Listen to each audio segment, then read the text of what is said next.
और आज हम पढ़ेंगे इम्प्लिसिट फंक्शन के बारे में। Implicit functions.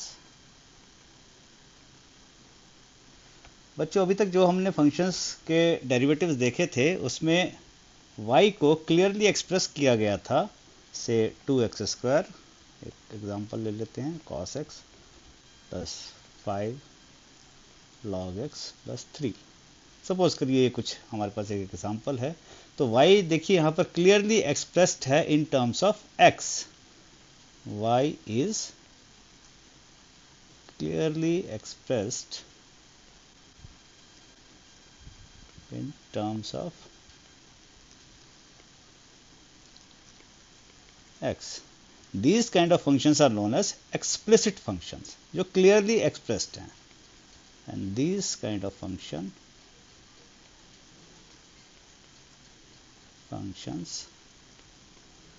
are called explicit functions. y और x का रिलेशन बिल्कुल क्लियरली डिफाइंड है। y एक तरफ, x एक तरफ, और कोई मिक्सिंग नहीं है x और y में। बट कुछ ऐसे फंक्शन भी होते हैं जिसमें y इज नॉट डायरेक्टली और clearly expressed and it's a mixture of two. Like for example, I can say write xy sin xy plus x square y square is equal to 0. अब इसमें देखिए x और y को हम separate नहीं कर सकते, ये साथ साथ रहेंगे। या एक एग्जांपल और लेते हैं, X square plus Y square is equal to 0, या से 6 कर देते हैं। ये सर्कल की इक्वेशन है। अब ये वाली टाइप की जो इक्वेशन है इसको मैं अगर चाहूं तो इस तरीके से लिख सकता हूं, and y can be written as 6 minus x square plus minus. तो ऐसे फंक्शन देखिए, ये वाला फंक्शन जो है क्लियरली इम्प्लिसिट है, और ये can be converted, can be rather this one can be converted to explicit है। तो ये implicit function, but it can be converted. तो इस टाइप के जो फंक्शंस होते हैं जिसमें x और y का रिलेशन क्लियरली एक्सप्रेस नहीं है, उसको हम बोलते हैं implicit functions. When a relation fxy is equal to c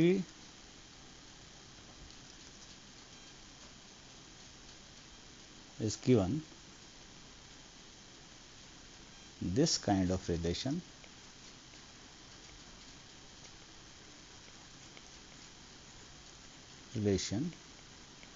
is called implicit function. Now we shall see how to take derivative of an implicit function. How to take derivative of an implicit function. ये आपके 11th class kinematics में कुछ questions ऐसे आते हैं जो कि इस तरीके से रिलेटेड होते हैं, इम्प्लिसिटली रिलेटेड होते हैं। और 11th में भी जब आप डिफरेंशिएशन करेंगे, और 12th में भी जब आप डिफरेंशिएशन या कैलकुलस को डिटेल में पढ़ेंगे, तो आपको ये चीज़ें काम आने वाली हैं। तो इसको ध्यान से पढ़िएगा, देखिए कैसे हम ये सब चीज़ें करते हैं। कुछ एग्जांपल्स मैं और दे देता हूँ आपको इम्प्लिसिट फंक्शंस के, और फिर हम डेरिवेटिव करेंगे। जैसे अगर इस टाइप की रिलेशन आ गई हमारे पास, ये मैं पहले भी ऊपर बता चुका हूँ, R square X cube plus Y cube 3aXy, और देखिए sine XY is equal to Y square plus X. कुछ इस टाइप की रिलेशनशिप अगर है एक्स और वाई में, वेयर आपको डेरिवेटिव उस तरीके से स्टैंडर्ड फॉर्म में नहीं ले पाएंगे, तो आपको उसको इम्प्लिसिट फंक्शन के मेथड से आपको कैसे उसको डेरिवेटिव लेते हैं उसका वो सीखना पड़ेगा और उससे करना पड़ेगा। देखिए, अब इम्प्लिसिट फंक्शन को डिफरेंशिएट करने के लिए कोई स्पेशल रूल नहीं है, रूल सारे वही हैं, वही फार्मूला है। If y is equal to X to the power n, then derivative of y with respect to x is given as nx n-1। Formula वही है, वही बेसिक फंडा है, वही चेन रूल लगेगा, इसमें भी चेन रूल भी है, यहाँ पे लगेगा chain rule and product rule, quotient rule, सारे रूल वैसे ही एप्लीकेबल हैं, वही सब लगेंगे। लेकिन यहाँ पर एक थोड़ी सी छोटी सी जो ध्यान में रखने वाली बात है वो ये है कि जब भी आप y का डिफरेंशिएशन करेंगे, आप उसको dy अपॉन dx साथ में एसोसिएट कर देंगे। जैसे अगर मैं ये कहूँ कि Y square is equal to 4x square है, इसको मैं डिफरेंशिएट करूँगा with respect to x on both sides. Example समझ लीजिए, both sides.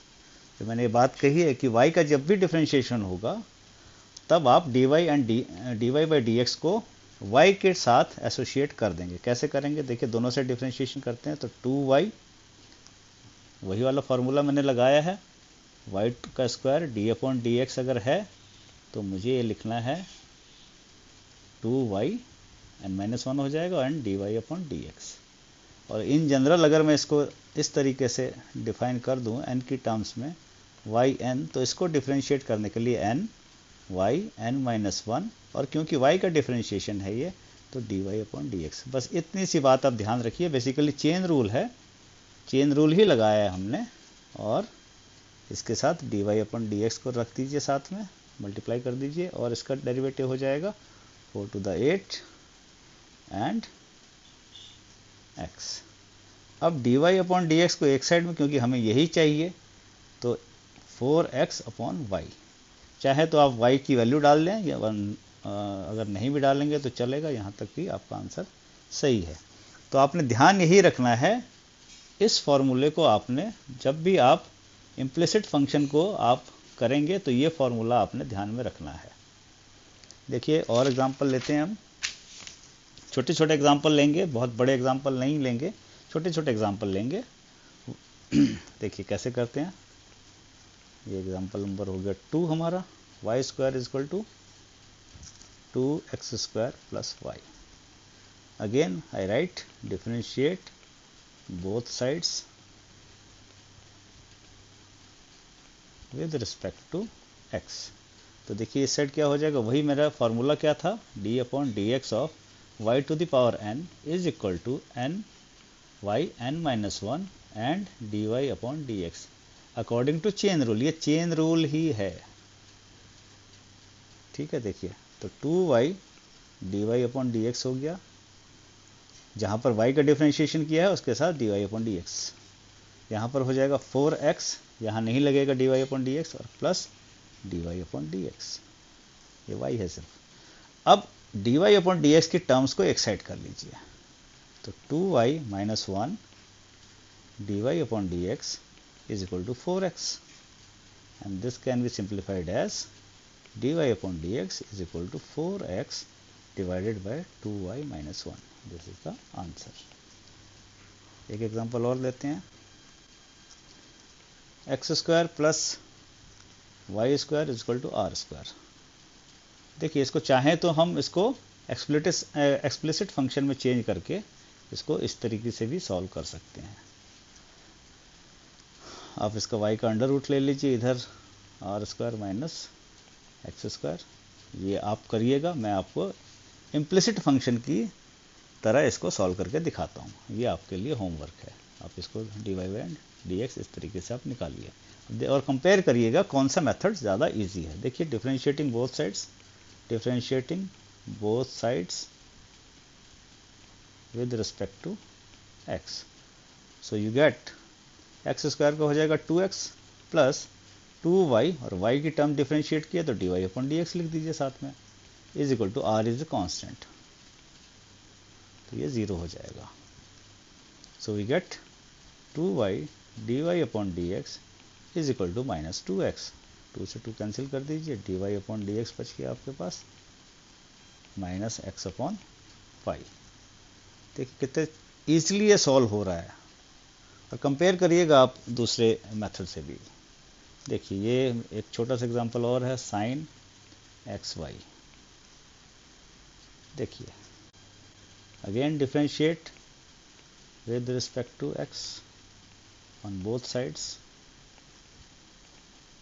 So I shall get dy upon D x hair.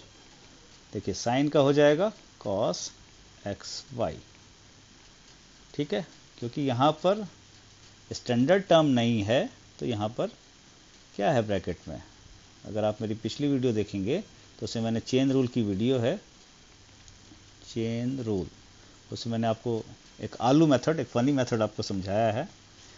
तो जहाँ भी स्टैंडर्ड फॉर्म नहीं है, हमारे पास स्टैंडर्ड फॉर्म ये है साइन एक्स, इसका डेरिवेटिव होता है कॉस एक्स, मगर यहाँ पर इस वाले केस में हमारे पास साइन एक्स की जगह एक्स वाई है, यानी कि कुछ और है, एक्स नहीं है कुछ और है। कुछ और है तो भाई आलू गोभी कुछ भी ले लो, तो हमने आलू ले लिया साहब।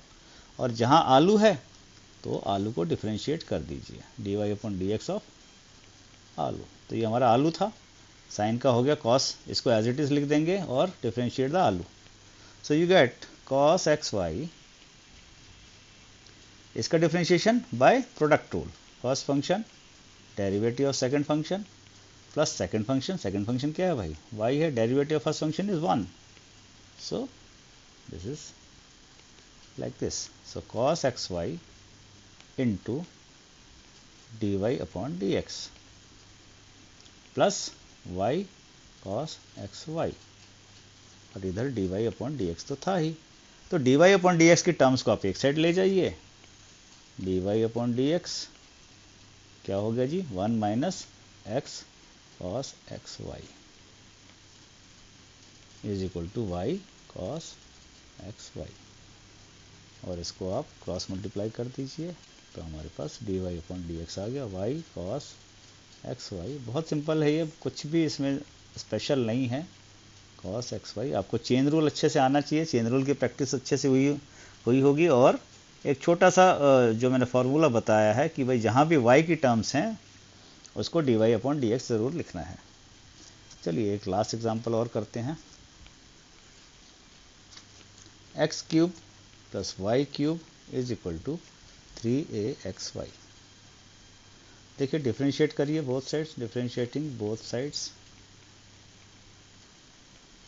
विद रिस्पेक्ट टू एक्स, ये हो जाएगा 3x square plus 3y square into D Y upon D x.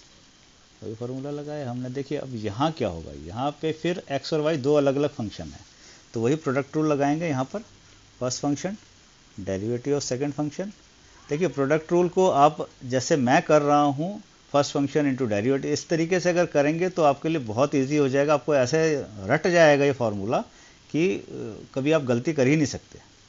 First function into derivative of second function plus second function, बोल के करिए इसको, प्लस सेकंड फंक्शन क्या है, y into derivative first is 1, तो अपने पास ये आ गया। देखिए 3x square plus 3y square D Y upon D x is equal to 3ax d Y upon D x plus 3ay। अब d Y upon D x की terms एक साइड हमने करनी है। देखिए उससे पहले आप देख रहे हैं 3 कॉमन है सब में, तो 3 से हम डिवाइड कर देते हैं, तो x square plus y d Y upon D x is equal to a x d Y upon D x plus a y. Now we separate the d y by d x terms on one side, तो करिए साहब, y d Y upon D x, इसको इधर लिख लिया, minus A x d Y upon D x is equal to A Y minus x square, ये x square को इधर ले आए। अब dy upon dx can be taken as common, so y minus ax is equal to ay minus x square। so हमारे पास dy upon dx आ गया, ये Y square है, ऊपर थोड़ी मिस्टेक है, यहाँ पर वाई स्क्वायर है, ये Y square D Y upon D x is equal to A Y minus x square divided by Y square minus A X. So इस तरीके से आप इम्प्लिसिट फंक्शन को डिफरेंशिएट कर सकते हैं। बहुत मुश्किल नहीं है, इजी है। आपको वीडियो कैसा लगा और इससे और ज़्यादा एग्जांपल्स आपको अगर चाहिए तो कमेंट करके बताइएगा, मैं एक वीडियो और बना दूंगा जो कि आपके 12th में और 11th के जो कैलकुलस चैप्टर है मैथमेटिक्स का उसमें काम आएगा। और ये जो पर्टिकुलर टॉपिक है ये आपके फिजिक्स में भी बहुत काम आने वाला है 11th क्लास में। जब आप काइनेमेटिक्स, खास तौर पे मैं बार बार काइनेमेटिक्स का नाम ले रहा हूँ, काइनेमेटिक्स में बहुत सारे ऐसे रिलेशंस हैं, ऐसे क्वेश्चंस आते हैं जहाँ पर डेरिवेटिव का, प्योर डेरिवेटिव का यूज़ होता है, और उसमें जब ये इम्प्लिसिट फंक्शन आता है तो बच्चे गलती कर जाते हैं। तो कमेंट करके बताइएगा और लाइक कीजिए, शेयर कीजिए, सब्सक्राइब भी कीजिए चैनल को। चलिए आज के लिए इतना बहुत है। Thank you very much for watching. Bye.